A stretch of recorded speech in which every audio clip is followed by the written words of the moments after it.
يشكرون وإذا سألك عبادي عني فإني قريب أجيب دعوة الداعي إذا دعاني فليستجيبوا لي وليؤمنوا بي لعلهم يرشدون. الحمد للہ ایک طویل اور مشقت آمیز ایک مہینے کی گزارنے کے بعد الہی وہ دن آ ہی گیا جس کا ہم سبھی کو خوشی بڑی شدت کے ساتھ انتظار تھا.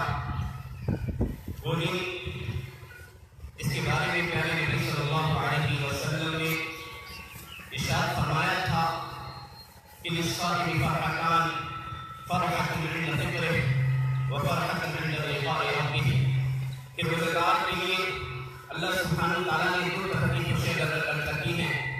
ایک خوشی اس وقت سے حاصل ہوتی ہے کہ جب وہ اس رمضان کے مہینے کو گزارتا ہے اور عید الفطر کی نماز کی ادائیگی کے لیے بطور شکرانہ 2 رکعت نماز ادا کرتا ہے، تو یہ خوشی اور مسرت جو اسے حاصل ہوتی ہے یہ قابل دید شے ہے. اسی طرح اللہ سبحانہ وتعالیٰ نے دوسری خوشی بندے مسلم کے لیے، اس بندے کے لیے کہ جس نے اس مہینے کے اندر اپنے رب کی رضا کے لیے، رب کی خوشنودی کے لیے، رب کے عوامل کی بجا آوری کے لیے، رب کی شکر گزاری کے لیے، رب کی نعمت دی ہوئی نعمتوں کے اوپر رب کا شکریہ ادا کرنے کے لیے بندہ اس مہینے کے اندر مشقت جھیلتا ہے، پریشانیوں کو جھیلتا ہے، گرمی اور حرارت کو جھیلتا ہے، اپنے بھوک اور پیاس کے اوپر کنٹرول کرتا ہے. پانی میسر ہے، کھانا میسر ہے، شدت کی گرمی اور تمازت کے باوجود وہ رب کے لیے اور رب العالمین کے لیے صرف اور صرف رب کی خوشنودی کے لیے، رب کی رضا جوئی کے لیے وہ اپنے آپ کو بھوکا رکھتا ہے. وہ پیاسے بازاروں میں گھومتا ہے، اپنی ضروریات اور ضروریات کی تکمیل کرتا ہے. شدت کی اسے پیاس ہوتی ہے، شدت کی اسے بھوک ہوتی ہے، اس کے باوجود وہ اپنی بھوک کو، اپنی پیاس کو رب العالمین کے لیے چھوڑتا ہے. تو رب العالمین نے ایک وعدہ کر رکھا ہے اس کے لیے. نبی صلی اللہ علیہ وسلم فرماتے ہیں کہ اللہ سبحانہ وتعالیٰ کہتا ہے کل عمل بنی آدم لہ، کہ انسان کے سارے اعمال اس کے لیے ہیں، الا الصوم، سوائے روزے کے، فإنہ لی وأنا أجزی بہ، کیونکہ یہ بندہ روزہ میرے لیے رکھتا ہے اور میں اس کا بدلہ دوں گا. اس چیز کا بدلہ رب العالمین کی ذات گرامی دے، اس کا ہم اندازہ نہیں کر سکتے، اس کی مقدار کا اندازہ نہیں کر سکتے. چنانچہ قیامت کے دن رب العالمین ارشاد فرمائے گا، اپنے بندوں سے مخاطب ہوگا، یا عبادی، پکارے گا میرے بندو. رب بندے کہیں گے لبیک وسعدیک والخیر فی یدیک، لبیک اے رب العالمین، ہم حاضر ہیں رب العالمین. رب العالمین کہے گا، رب العالمین کی طرف سے بندوں کی طرف سے انعام ہوگا بندوں کے لیے، کہے گا کہ کیا ہم نے تمہارے اوپر اپنی نعمتوں کی تکمیل نہیں کر دی؟ وہ بندے کہیں گے، اور رب کہے گا کہ کیا تم ان نعمتوں کے اوپر راضی ہو گئے؟ حل رضیتم. وہ کہیں گے، بندے کہیں گے کہ رب العالمین اعطیتنا ما لم تعط احدا من خلقک، کہ ہمیں وہ چیزیں عنایت فرمائی ہے جو اپنی مخلوق میں سے کسی کو نہیں عطا کیا ہے. چنانچہ رب کہے گا کہ آج میں تمہیں وہ چیز دینے والا ہوں جس چیز کو اگر میں تمہیں دے دوں گا تو کبھی تم پر ناراض نہیں ہوں گا. یاد رکھو، جاؤ، آج میں نے تمہارے اوپر اپنی رضامندی دے دی، تمہیں اپنی خوشیاں دے دی، آج کے بعد میں تم پر کبھی ناراض نہیں ہوں گا. ایک بندے مسلم کے لیے یہ خوشی اور فرحت اور انبساط کا دن ہے کہ وہ رب کے لیے 2 رکعت شکرانے کی نماز ادا کرتا ہے، بڑی خوشیاں اور عبادتیں سمیٹتے ہوئے، اور ان محترم اور بہترین ایام کے اندر جہاں دن کی ایک الگ رونقیں تھی، جو رات کی رونقوں کا مزہ الگ تھا، جہاں قیام اللیل کی چاشنی تھی، جہاں روزے کے افطار کے وقت ایک عجیب طرح کی لذتیں تھیں، وہی رات کے وقت جب قاری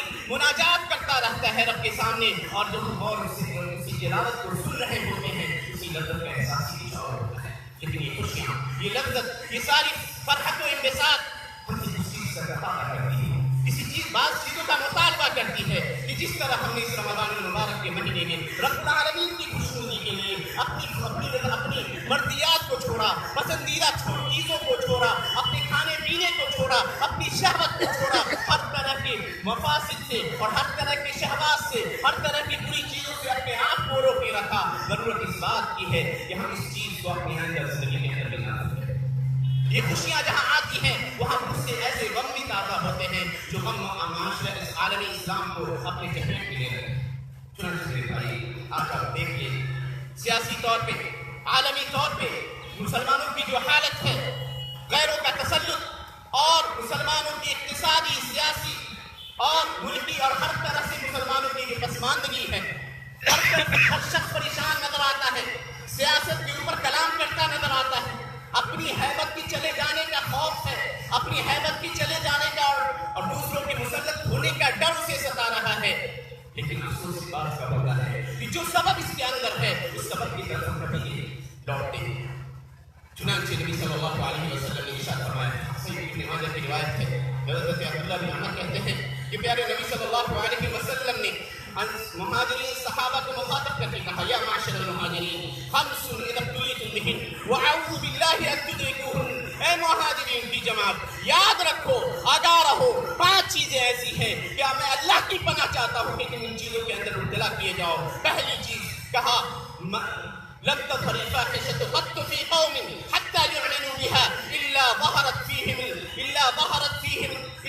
فيهم الطاعون والأوجاع التي لم تكن مضت في أسلافهم الذين مضوا۔ یاد رکھو کسی قوم کے اندر بے حیائی اور عریانیت پھیلتی ہے اور یہ قوم اپنی اس عریانیت اور فحاشی کا کھلے عام مظاہرہ کرتی ہے، تو یاد رکھو اللہ سبحانہ وتعالیٰ اس قوم کے اوپر اپنا عذاب نازل کرتا ہے۔ اور وہ عذاب کس صورت میں ہوتا ہے؟ پیارے نبی کے نے کہا طاعون کی صورت میں اور ایسی بیماریوں کی شکل میں وہ عذاب نازل ہوتا ہے جن بیماریوں کے بارے میں ہم نے پہلے کسی لوگوں نے سنا بھی نہیں ہوگا۔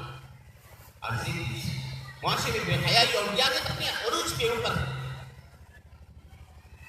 عریانیت ایک سیلاب ہے، روکنے والا کوئی نظر نہیں آتا، منع کرنے والا کوئی نظر نہیں آتا، اور یہ چیزیں ہماری تہذیب کا حصہ بنتی جا رہی ہیں۔ افسوس یہ ہوتا ہے کہ ہم سے راضی ہوتے چلے جا رہے ہیں۔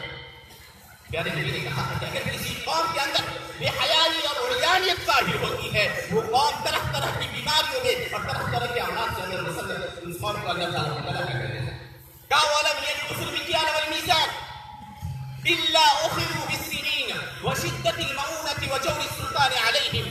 کوئی قوم اگر ناپ تول میں کمی کرتی ہے تو اس قوم کے اوپر اللہ کا احسان یاد کر دیتا ہے، اس قوم کی معیشت کو سخت کر دیتا ہے اور اس قوم کے اوپر ایسے حاکم کو مسلط کر دیتا ہے جو ان کے اوپر ظلم و ستم کو روا کر دیتا ہے۔ کہا وَلَمْ يَمْنَعُوا زَكَاةَ أَمْوَالِهِمْ إِلَّا مُنِعُوا مِنَ الْقَتْلِ۔ یاد رکھیے کہ اگر کوئی قوم اپنے مال کا زکات نہیں ادا کرتی ہے تو آسمان سے بارش نہیں رہتی۔ کہا وَلَوْ لَلَّهَ إِمَا تُنْتَرُ، اگر یہ ما تُنْتَرُ، اگر یہ زبان جانور نہ ہو، یہ وحوش اور چوپائے نہ ہو تو تمہارے اوپر اللہ کی بارش نہ ہو۔ اور کہا پیارے نبی نے آخر ذکر کہا وَلَمْ يَنْقُضُوا عَهْدَ اللَّهِ وَعَهْدَ رَسُولِهِ إِلَّا سَلَّطَ عَلَيْهِمْ عَدُوًّا مِنْ غَيْرِهِمْ۔ اور کوئی قوم اللہ اور اس کے رسول کے عہد و پیمان کو توڑتی ہے تو اللہ تعالیٰ ان کے علاوہ دوسرے دشمن کو ان پر مسلط کر دیتے ہیں۔ آخر اپنی زبحاری پہ روتے ہیں، اپنی کمائی پہ روتے ہیں، اپنی بے حیثیتی پہ روتے ہیں، شکوہ کرتے نظر آتے ہیں۔ ارے شکوہ تو کرنا ہو تو اپنے آپ کے اندر شکوہ کیجیے، شکوہ کرنا ہو تو رب کی ذات کے سامنے کیجیے کہ جس کے عہد کو ہم نے توڑ دیا۔ اس بار شکوہ کرنا ہو تو پیارے نبی صلی اللہ علیہ وسلم نے جو عہد و میثاق ہم نے کر رکھا تھا اس کو ہم نے درکنار کر دیا ہے، اور اس کے بعد روتے ہیں کہ ہم پر بارشیں نہیں ہوتی، روتے ہیں کہ غیر ہم پر مسلط ہو گئے، روتے ہیں اپنی سیاسی بے حیثیتی کا، روتے ہیں اپنی کمائی اور اس کی کمی کا۔ کیا کوئی چیز اللہ سبحانہ وتعالیٰ ہمارے عمل کے حساب کے لحاظ سے ہمارے اوپر نتائج کو لاتا ہے۔ چنانچہ یاد رکھیے آج بڑی پریشانی کے عالم میں ہے لوگ، کہیں ظالم بادشاہ کی ظلم کی شکایت نظر آتی ہے، کہیں سارے عالم جہاں عالم میں مسلمانوں کی بے حیثیتی کے اوپر رونا آتا ہے۔ ملک شام ایران ہو یا یمن ہو یا دوسرے ممالک ہو، وہاں مسلمان کہہ جاتے ہیں کہ مسلمانوں کو دیکھ کیے جا رہے ہیں، کہیں مسلمانوں کی قدر نہیں ہے۔ دنیا کی آبادی کا 25% ہونے کے باوجود وہ بے حیثیت نظر آتے ہیں۔ دنیا کی آبادی کا 70% حصہ جو معدنیت کی حصہ پر قابل ہونے کے باوجود بھی کوئی حیثیت نہیں۔ دنیا کو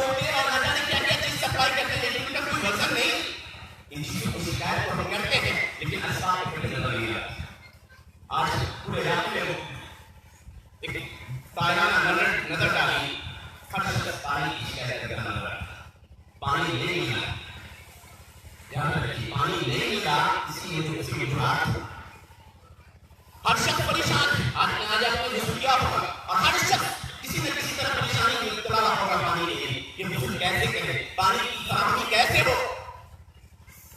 ہم صبر سے بھی لگاتے ہیں اور وہ بھی کام نہیں کرتا تو بورڈنگ لگاتے ہیں 300 فٹ اور نیچے چلے جائیے. لیکن اتنے مشینوں کے لگانے کے باوجود پانی کا لیئر نیچے جا رہا ہے. کبھی توفیق نہیں ہوتی ہے، کبھی یہ بات ذہن میں نہیں آتی ہے کہ یہ پانی جو اللہ سبحانہ وتعالیٰ صدیوں سے ہمیں ملاتا آ رہا تھا، جو صاف و شفاف پانی تھا، وہ پانی ہمیں کتنی آسانی سے وہ میسر کراتا رہتا تھا. لیکن آج یہ پانی سے نیچے کیوں جا رہا، اس کا لیئر نیچے کیوں کر رہا. ہم کہتے ہیں گرمی بڑھ گئی، گرمی پہلے بھی ہوا کرتی، حرارت سے پہلے بھی ہوا کرتی تھی، شدت کی گرمی پڑتی تھی، مگر وہ پانی سے گرمی نہیں کرتا تھا.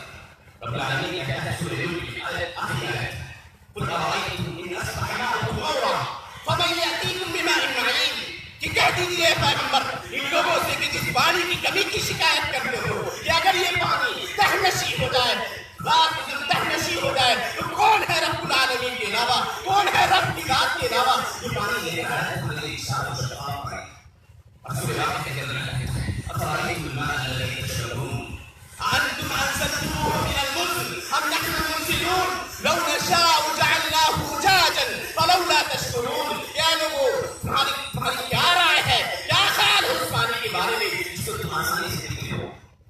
رب العالمین بڑی آسانی سے تمہارے لیے مہیا کرتا رہتا ہے. أأنتم أنزلتموه من المزن، یا تم باروں سے نازل کرتے ہو، ام نحن المنزلون، یا ہم سے نازل کرنے والے ہیں. لو نشاء جعلناه أجاجا، اگر ہم چاہیں تو اس پانی کو تلخ بنا دے، انتہائی کھاڑا بنا دے، پینے کے لائق نہ ہو. فلولا تشکرون، تو رب کا شکر نہیں کرتے. ہم نے رب کے سامنے کے آنسو نہیں گرا ہے. بارشیں منقطع ہوتی گئی، بادلوں کی کثیر بادلیں آ رہی ہیں، امید بھری نگاہوں سے آسمان کو دیکھتے ہیں. کہتے ہیں بارش تو بڑھتے نہیں، بارش نہیں ہوتی، بادل یوں ہی چلے جاتے ہیں. کبھی روئے نہیں رب کے سامنے کہ رب العالمین ہمارے گناہ اس قدر بڑھ گئے ہیں، ہماری معصیتیں اس قدر ہو گئی ہیں کہ ہماری معصیتوں کی وجہ سے بے زبان مخلوقات پریشان ہو رہے ہیں. رب العالمین فرمائے علماء نے بہت سی وضاحت کرنا بس بیان یہ ہے کہ انسان کے اوپر اللہ سبحانہ وتعالیٰ کا شکر ہوتا ہے. بہت سی وجوہات، ان میں سے کچھ اہم وجوہات کا تذکرہ کرنا مناسب سمجھتا ہے. پہلی بات تو یہ ہے کہ زمین میں جب فساد بڑھ جاتا ہے، جب سچائیاں کم ہو جاتی ہیں، جھوٹ اور نفاق معاشرے کے اندر کا حصہ بن جاتا ہے، تفرقہ بازی عام ہو جاتی ہے، شریعت کو پسے کش رکھ دیا جاتا ہے، تو رب العالمین کا غضب جوش میں آتا ہے اور رب العالمین کو روک دیتا ہے. ہم رب کے سامنے جھکنا نہیں چاہتے، رب کے سامنے عاجزی اختیار کرنا نہیں چاہتے. رب العالمین نے کہا تھا وَلَقَدْ أَخَذْنَاهُمْ بِالْعَذَابِ فَمَسْتَكَانُوا لِرَبِّهِمْ وَمَا يَتَضَرَّعُونَ. ہم نے عذاب میں گھر دبوچا لیکن رب کے سامنے نہ انہوں نے عاجزی اختیار کیا اور نہ گر گرائے. تو ہم ان کی دعاؤں کو کیسے قبول کریں؟ ان کے اوپر جو مصیبت آئی ہے اس مصیبت کو ہم کیسے ٹالیں؟ اور اللہ نے دوسری جگہ کہا وَلَقَدْ أَخَذْنَا کہ ہم نے بہت سی قوموں کو سے پہلے عذاب میں گھر دبوچا لعلهم يضرعون، تاکہ وہ رب کے سامنے روئے اور گر گرائے. لیکن جب ہمارا عذاب ان کے اوپر آیا تو رب ہماری آیتوں کو جھٹلانے لگے. چنانچہ رب کا عذاب غصہ نہیں آیا.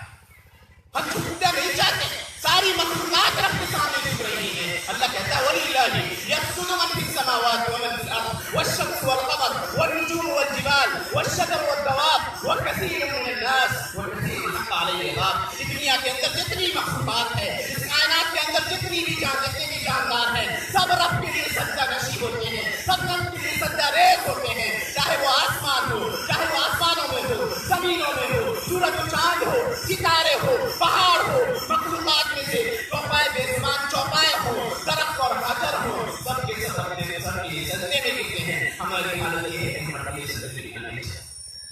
عذاب آ رہا ہے، عذاب کی مختلف شکلیں ہیں اور یہ انتہائی افسوس کی بات ہے کہ جب کسی قوم کے اوپر کوئی عذاب آئے اور وہ قوم اس عذاب کو محسوس نہیں کر سکتے. پانی کا نہ ہونا ایک عذاب ہے، لیکن کبھی ہم لوگ سے کسی نے کو عذاب کے طور پر نہیں لیا، رب کے سامنے رویا اور گرایا نہیں، رب کے سامنے عاجزی نہیں اختیار کیا. تو رب اس عذاب کو کیسے ٹالے گا، رب اس بلا کو کیسے ٹالے گا؟ جتنی بھی نئی مشینوں کو لے آئیے کوئی فائدہ نہیں ہے. اگر رب چاہے تو کوئی فائدہ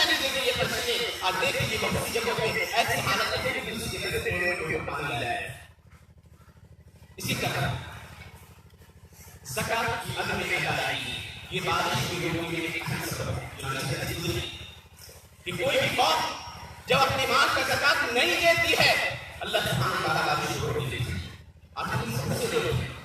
بہت سے لوگ ہیں اور بہت کم ایسے لوگ ہیں جن کو اللہ سبحانہ وتعالیٰ نے توفیق دی ہے کہ وہ اپنے مال کا صحیح حساب کرتے ہیں اور اس کا جو زکات بنتا ہے وہ صحیح تک پہنچا دیتے ہیں, چاہے مدارس ہو یا غریب اور فقراء مساکین ہو ان کے گھروں تک پہنچا دیتے ہیں. بہت کم لوگ ہم سمجھتے ہیں کہ چند روپے کی ادائیگی سے معاملہ حل ہو جائے گا. یاد رکھیں کہ کوئی بھی قوم اگر زکات کو روک لیتی ہے تو اللہ سبحانہ وتعالیٰ اپنا سارے میں انہیں مبتلا کر دیتا ہے. اور اللہ کے نبی نے کہا کہ وَلَوْلَا الْبَقَائِعُ جو پانی تمہیں مل رہا ہے یہ مت سمجھو کہ تمہاری نیک اعمال کی وجہ سے مل رہا ہے, یہ پانی مخلوقات کی وجہ سے ملا ہے. جن کے اندر قوت گویا ہی نہیں, جو پریشان حال نظر آتی ہیں.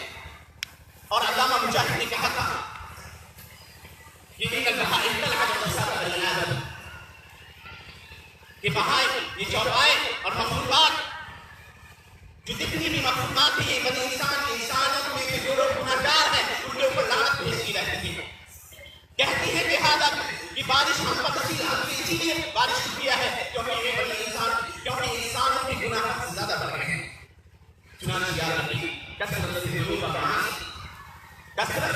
اور معاصی گناہوں کا ارتکاب یہ بارش کے رکنے میں ایک اہم سبب ہے. اور جب تک انسان استقامت کے اوپر قائم رہتا ہے رب العالمین کے سامنے روتا اور گڑگڑاتا رہتا ہے, رب کی رحمت سے انصاف لگی رہتی ہے.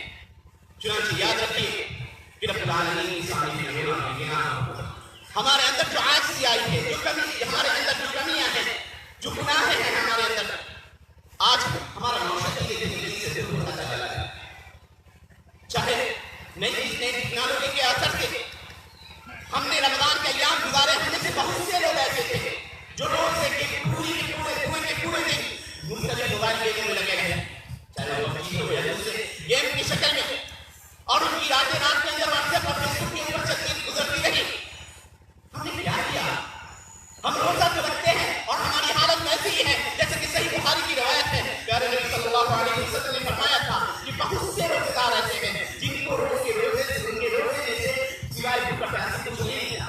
اور کہا من لم يدع قول الزور والعمل به فليس لله حاجة في أن يدع طعامه وشرابه. جس نے بری بات کا چھوڑنا اور اس پر عمل کرنا نہ چھوڑا اللہ کو کوئی ضرورت نہیں ہے کھانا پینا چھوڑ دیتے ہیں بہت سے لوگ, لیکن اپنے دل کو گزارتے ہیں سو کر یا موبائلوں میں مختلف گیم کی شکل کھیلتے ہوئے, اور رات کو گزارتے ہیں جیسے پر رات سے کرتے. تو ہماری عبادت کیسے مقبول ہوگی؟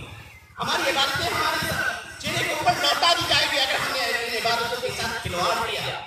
اور یاد رکھیے کہ کوئی بھی قوم اس وقت تک فلاح نہیں پا سکتی جب تک وہ قوم کا رسول محمد نہیں پکڑتی ہے. اگر چاہتے ہیں کہ آپ کے اوپر اللہ آسمان سے موسلا دھار بارش برسا ہے, آپ چاہتے ہیں کہ آپ کے پانی کا لیول پھر سے درست ہو جائے, آپ چاہتے ہیں کہ آپ کو پھر وہ عزت اور غلبہ نصیب ہو جائے جو پہلے آپ کے اسلاف کو ملا تھا, تو آپ کو اس دین کے اوپر مضبوطی سے استقامت دکھانا ہوگا, اس دین کے اوپر ثبات بھی دکھانی ہوگی. چنانچہ اللہ سبحانہ وتعالیٰ رسول کے لیے کہتا ہے وَأَلَّذِي اسْتَقَامُوا عَلَى الطَّرِيقَةِ لَأَسْقَيْنَاهُم مَّاءً غَدَقًا. کہ اگر یہ لوگ اس دین کے اوپر اس طریقے کو اس دین کو مضبوطی سے تھام لیتے ہیں تو اللہ سبحانہ وتعالیٰ نے کہا ہم اس اور شیر پانی پلائیں گے. اگر چاہتے ہیں عزیز اور کامیاب ہونا تو اس دین کو مضبوطی سے تھامیے. جو دین آپ کی پہچان ہے اور جس کے ذریعے آپ پہچانے جاتے ہیں, چاہے کتنے لیبرل کیوں نہ ہو جائیں, اگر آپ کا نام مسلم ہے تو آپ کے ساتھ اصلیت کا معاملہ ہوگا. جس دین کی وجہ سے اگر آپ کہیں پر آزمائش میں مبتلا کیے جاتے ہیں تو اس سے بہتر ہے کہ ایسے شخص کی مثال کیا ہو سکتی ہے جو دین پر بھی قائم نہیں ہے اور جسے اس کی دنیا نہیں. بہت سے لوگ شکایت کرتے نظر آ, چاہے وہ کسی پڑھنے میں کہتے ہیں کہ ہماری ترقی اس لیے رکی ہوئی ہے کہ ہمارا نام مسلم, ترقی اس لیے رکی ہوئی ہے کہ ہمارا نام مسلم جیسا ہے. اور اس بندے کی حالت یہ ہے کہ عزت لے لیتا ہے, اس بندے کی حالت یہ ہے کہ دین کے حصوں میں سے کوئی حصہ اسے نصیب نہیں ہے. اس سے بڑھ کر خسارے میں کوئی شخص ہے جس کی مثال اللہ نے سورۃ الحج میں بیان کی ہے, فرمایا ہے وَمِنَ النَّاسِ مَن يَعْبُدُ اللَّهَ عَلَىٰ حَرْفٍ فَإِنْ أَصَابَهُ خَيْرٌ اطْمَأَنَّ بِهِ وَإِنْ أَصَابَتْهُ فِتْنَةٌ انقلب عَلَىٰ وَجْهِهِ خَسِرَ الدُّنْيَا وَالْآخِرَةَ. کہا لوگوں میں سے بہت سے لوگ ایسے ہیں جو دیکھیں گے کہ اللہ کی عبادت کے کنارے پہ ہو کے کرتے ہیں, جب خوشیاں ملتی ہے تو ٹھیک ہے، رب کی عبادت کریں گے، اور تھوڑی پریشانی ہوتی ہے، تھوڑا فتنہ پہنچتا ہے، اسی طرح کی ابتلا اور آزمائش سے دو چار کی جاتے ہیں تو اپنے ضربے پر پلٹ جاتے ہیں، دین کو بھی چھوڑتے ہیں، اور دین کو چھوڑنے کا نتیجہ یہ ہوتا ہے اللہ کہتا ہے خسرت دنیا والآخرہ، دنیا میں بھی گھاٹے میں اور آخرت میں بھی گھاٹے میں، ذالک هو الخسران المبین، یہ خود اللہ ہے۔ اگر چاہتے ہیں کہ آپ کے اوپر اللہ کی رحمتیں ہو، رب کی جانب سے موسلادھار بارشیں ہو، تو حضرت نوح کی وصیت کو کس کے پکڑیے جو اللہ نے اس کے بارے میں اپنی زبانی نقل فرمایا ہے۔ اللہ نے کہا، حضرت نوح اپنی قوم کو مخاطب کر کے کہتے ہیں فَقُلْتُ اسْتَغْفِرُوا رَبَّكُمْ إِنَّهُ كَانَ غَفَّارًا يُرْسِلِ السَّمَاءَ عَلَيْكُم مِّدْرَارًا وَيُمْدِدْكُم بِأَمْوَالٍ وَبَنِينَ وَيَجْعَلْ لَكُمْ جَنَّاتٍ وَيَجْعَلْ لَكُمْ أَنْهَارًا، کہ میں نے کہا کہ اے میری قوم اللہ کے یہاں بخششیں طلب کرو، مغفرت طلب کرو، گناہوں پر رو، عاجزی اختیار کرو، رو اور گر گراؤ، يُرْسِلِ السَّمَاءَ عَلَيْكُم مِّدْرَارًا، آسمان سے مصدر بارشیں برسائے، وَيُمْدِدْكُم بِأَمْوَالٍ وَبَنِينَ، مال و اولاد کے ذریعے تمہاری مدد کرے گا، وَيَجْعَلْ لَكُمْ جَنَّاتٍ وَيَجْعَلْ لَكُمْ أَنْهَارًا، تمہاری دولت کی فراوانی کرے گا، باغات کا بڑھنے کی فضل کرے گا۔ اگر چاہتے ہیں کہ اللہ پانی تو دین کو مضبوطی سے تھامیں، اور یاد رکھیے ایک پیغام خاص طور سے جو اس علاقے کے لوگوں کے لیے ہے، اور وہ پیغام یہ ہے کہ ہمارے علاقوں میں کثرت سے ساتھ پانی کی فضول خرچی ہوتی ہے، یہ عام سے شکایت ہے۔ پانی کی فضول خرچی انتہائی عام ہے اور ہر شخص اس چیز کو محسوس کرتا ہے، ایک ٹینک کا پانی بھرتے ہیں اور نہ جانے کتنا پانی بہ جاتا ہے۔ تو یاد رکھیے شریعت نے اسراف سے منع فرمایا ہے، فضول خرچی کرنے والوں کو شیطان کا بھائی قرار دیا گیا ہے، چنانچہ فضول خرچی سے بچیے۔ اور اس کی مثال دیکھ لیجیے کہ پیارے نبی صلی اللہ علیہ وسلم جب غسل فرمایا کرتے تھے کتنا پانی لیا ہے؟ ہم لوگ ایک بالٹی کافی نہیں ہوتا، کئی ایک بالٹی سے نہاتے ہیں۔ ارے پیارے نبی کی سیرت کو دیکھ جائیے، حضرت عبداللہ بن عمر رضی اللہ عنہ کہتے ہیں کہ نبی صلی اللہ علیہ وسلم کان نبی صلی اللہ علیہ وسلم یتوضا بالمد ویغتسل بالسعی الی 5 امداد، نبی صلی اللہ علیہ وسلم کے ذریعے وضو کرتے تھے اور ایک سا پانی سے یا 5 گھٹ پانی سے غسل کرنا ہے، ایک سا پانی 2.5 لیٹر لگے گا، تو 2.5 سے 3 لیٹر پانی میں پیارے نبی غسل کیا کرتے تھے، اور 1/2 لیٹر سے تھوڑا زیادہ کہہ دیجیے اللہ کے نبی وضو کر رہا ہے۔ آج ہم وضو کرتے ہیں تو نہ جانے کے ایک بالٹی پانی بہ جاتا ہے، یہ اسراف کیا ہے؟ اگر کوئی اور رب کی نعمت کی ناشکری کرتی ہے تو رب اس نعمت کو چھین لیتا ہے۔ تو آپ اس چیز کا خیال رکھیں، خاص طور سے خواتین سے گزارش ہے کہ ان کے یہاں اسراف حد سے زیادہ ہے پانی کا، اور اپنی پڑوسیوں کا خیال رکھیں جن کے یہاں پانی کی کمی کی شکایت ہے، جو لوگ مالک ہیں قادر ہیں، تو یا تو سمندر کے ذریعے یا دوسرے وسائل کے ذریعے ان کے ذریعے چاہیے کہ اپنے پڑوسی کا خیال رکھیں، اور انہیں کسی طرح کی تکلیف نہیں ہونی چاہیے، کیونکہ بہترین چیز جو پانی ہے یہ انسان کے لیے حیات کی شکل ہے، تو کوئی شخص پانی کسی کے اوپر سے نہ روکے اور ان وصیتوں کو اپنی زندگی میں نافذ کیجیے، اور یاد رکھیے کہ رب العالمین کے عوامی کی فرما برداری ہی کے اندر ہمارے لیے خیر و عافیت ہے۔ اللہ سبحانہ تعالیٰ سے دعا ہے کہ اللہ سبحانہ تعالیٰ ہماری عبادتوں کو، جو عبادتیں ہم نے رمضان کے مہینے میں کی ہے، ان عبادتوں کو شر میں قبولیت بخشائے اور فرمائے۔ رب العالمین ہم سے جو گناہ اور خطائیں سرزد ہوئی ہیں ان خطاؤں کو معاف فرما دے۔ ہمارے اسلام کے اندر جو مسلمان پریشان نہیں ہیں، جو تنگ دست ہیں، جو جنگ سے متاثر ہیں، جو اخلاق اور احسالی میں متاثر ہیں، جن کے اوپر دشمن مسلط ہے رب العالمین، ان کے اوپر سے ان مصیبتوں کو ڈال دیجیے اور ان کی سبیل، ان کے لیے فرج اور خوشحالی کی سبیل پیدا فرمائیے۔ ہمارے اوپر جس طرح کی بھی پریشانیاں ہو، چاہے وہ سیاسی ہو، اقتصادی ہو یا دشمنوں کی طرف سے اذیت ہو، ان تمام پریشانیوں پر رب العالمین دور فرما دیجیے۔ ہمیں سے بیمار اور مریض ہیں رب العالمین کی شفا عطا فرما دیجیے، جو ہمیں سے مر چکے ہیں رب العالمین ان کی مغفرت فرمائیے۔ رب العالمین ہمارے معاشرے کو لے کر سارے معاشرہ بنائیے، ہمارے نوجوانوں کو ہدایت دیجیے، ہمارے دور کے ان کے علم کے اندر اضافہ فرمائیے اور انہیں ہمارے لیے بہترین قائد بنا دیجیے، ہماری خواتین کی اصلاح فرما دیجیے اور انہیں نیک اور صالحات میں شمار فرما دیجیے۔ رب العالمین اقول قولی ھذا استغفر اللہ لي ولکم